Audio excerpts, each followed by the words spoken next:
Hello aspirants. कैसे हैं आप सब? कैसी तैयारी चल रही है आप सबकी? आई होप सब अच्छे से पढ़ाई कर रहे होंगे, सबकी तैयारी अच्छी चल रही होगी। Aspirants, welcome to our YouTube channel knowledge hub. Knowledge hub में आपका एक बार फिर से स्वागत है। और आज हम सभी एस्पिरेंट्स के लिए एक मज़ेदार कंटेंट लेके आए हैं जिसको पढ़ के आपको काफ़ी मज़ा आने वाला है। ठीक है, तो चलिए बिना किसी देरी के शुरुआत करते हैं, उस कंटेंट की तरफ बढ़ते हैं। और वीडियो के लास्ट तक बने रहिए। और अगर आप चैनल पर नए हैं तो चैनल को सब्सक्राइब जरूर करिए। वीडियो को लाइक करते हुए चलिए आगे बढ़ते हैं, अपना कंटेंट शुरू करते हैं। एस्पिरेंट्स, जैसे एसएससी जीडी का एग्ज़ाम आने वाला है उसके लिए, और जो यूपी पुलिस कांस्टेबल का जो एग्ज़ाम चल रहा है उसके लिए, तो आज हम करवा रहे कुछ most repeated previous year question जो हर अखबार में न्यूज़ हर पेपर में बार बार पूछे जाते हैं, हर एग्ज़ाम में रिपीट होते हैं। मोस्ट रिपीटेड क्वेश्चन है ये। ठीक है, एसएससी इनको बहुत बार पूछती है, एसएससी के फेवरेट क्वेश्चन में। साथ में जो अब यूपी पुलिस के जो एग्ज़ाम चल रहे हैं उनमें से भी इसमें क्वेश्चन पूछा गया है। ठीक है, तो एक बार देख लेते हैं।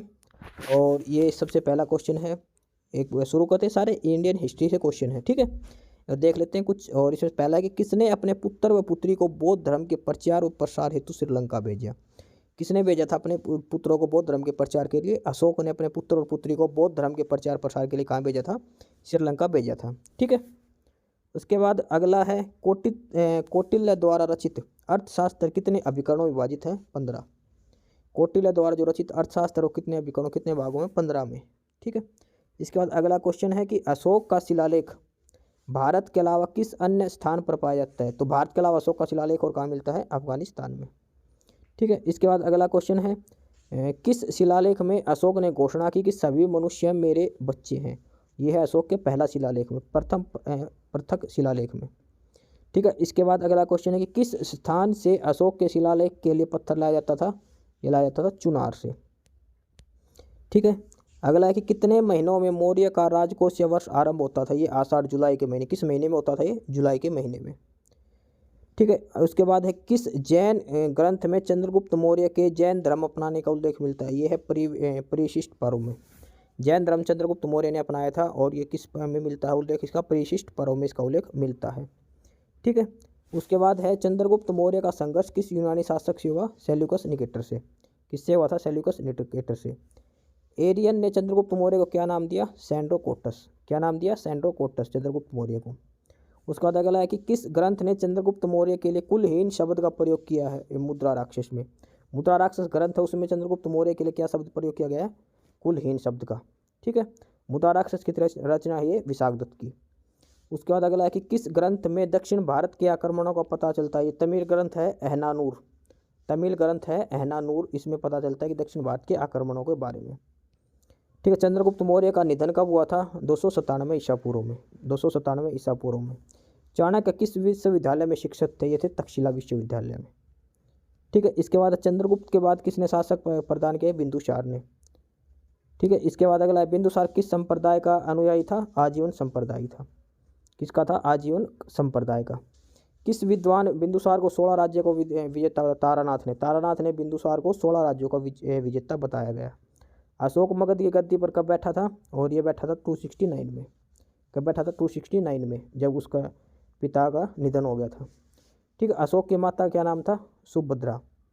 ठीक है, उसके बाद भारत में शिलालेखों का प्रथम प्रचलन किसने करवाया था? अशोक ने ही सर्वप्रथम शिलालेख शुरू करवाए थे। ठीक है, इसके बाद अगला है किस स्त्रोत में पाटलिपुत्र के प्रशासन का वर्णन है? ये है इंडिका में। किस में है? इंडिका में। अंग्रेजों ने 1760 में वांडीवास के युद्ध में किससे परास्त किया था? फ्रांसीसियों को पराजित किया था वांडीवास की लड़ाई में। अगला है जर्मनी की दीवार का निर्माण कब हुआ था? ये हुआ था 1961 में। सोवियत संघ रूस कब बना? सोवियत संघ का विघटन कब हुआ था? 1991 में। शीत युग जो समाप्त हुआ था उसके बाद सोवियत संघ विघटन हो गए, रूस बन गया था, अलग अलग हिस्से इसके देश बन गए थे। ठीक है, इसके बाद अगला है ईस्ट तिमोर पर किस देश ने शासन किया है? ये है इंडोनेशिया। ईस्ट तिमोर इंडोनेशिया पर। चीन में लाल क्रांति हुई थी 1949 1949 में। बर्लिन की दीवार कब गिराई गई? ये गिराई गई थी 9 नवंबर 1985 में। जापान में हिरोशिमा शहर पर परमाणु बम 6 अगस्त 1945 में गिराया गया था। ठीक है, इसके बाद आगे कुछ प्रश्न है, और ये है कि पुर्तगाली नाविक क्या नाम उसका? बर्थोलोम्सो ने उत्तरमासा अंतरीप की खोज कब की थी? 1486 में। ठीक है, इसके बाद अगला पुर्तगालियों ने अपना पहला दुर्ग लली स्थापना कोचीन में कब, अपना जो इनका पहला दुर्ग था इसकी स्थापना कोचीन में की थी 1503 में। पुर्तगालियों का पहला दुर्ग कहाँ था? कोचीन में था। ठीक है। उसके बाद है गुप्त शासकों द्वारा चांदी के सिक्के क्या कहलाते थे? रूपक। और औषधि शास्त्र का प्रमुख विद्वान कौन था? वाघभट्ट। ठीक है। उसके बाद किस शासक ने अपना नाम शिलादित्य रखा था? हर्षवर्धन ने। हर्षवर्धन ने क्या नाम रखा था अपना? शिलादित्य। समुद्रगुप्त काल के इतिहास को जानने का सबसे महत्वपूर्ण इलाहाबाद स्तंभ का उत्कीर्ण लेख समुद्रगुप्त से संबंधित है। चंद्रगुप्त विक्रमादित्य के दरबार में नौतम सबसे अधिक प्रसिद्ध कौन था? कालिदास। किसमें? चंद्रगुप्त विक्रमादित्य के दरबारों में। किस काल में स्त्रियों की संख्या पुरुषों के बराबर थी? गुप्त काल में। ठीक है। गुप्त काल में औषधि शास्त्र का विद्वान कौन था? वानभट्ट था। और गुप्तकालीन आर्थिक दशा की मुख्य विशेषता क्या थी? उद्योग धंधे और कृषि प्रोत्साहन। चंद्रगुप्त द्वितीय ने कब विक्रमादित्य की उपाधि धारण की थी? शकों के उन्मूलन के बाद। चंद्रगुप्त मौर्य के प्रधानमंत्री कौन थे? कौटिल्य। और लास्ट चरक और नागार्जुन किसके दरबार में थे? चंद्रगुप्त मौर्य के।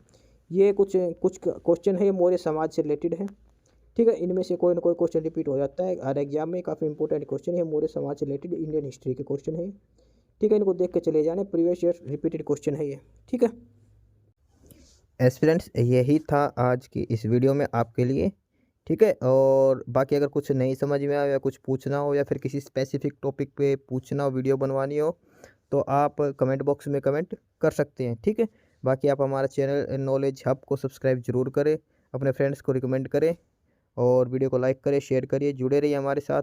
मिलते रहेंगे आपके साथ रोज़ रोज़ नए कंटेंट के साथ, नई अपडेट्स के साथ।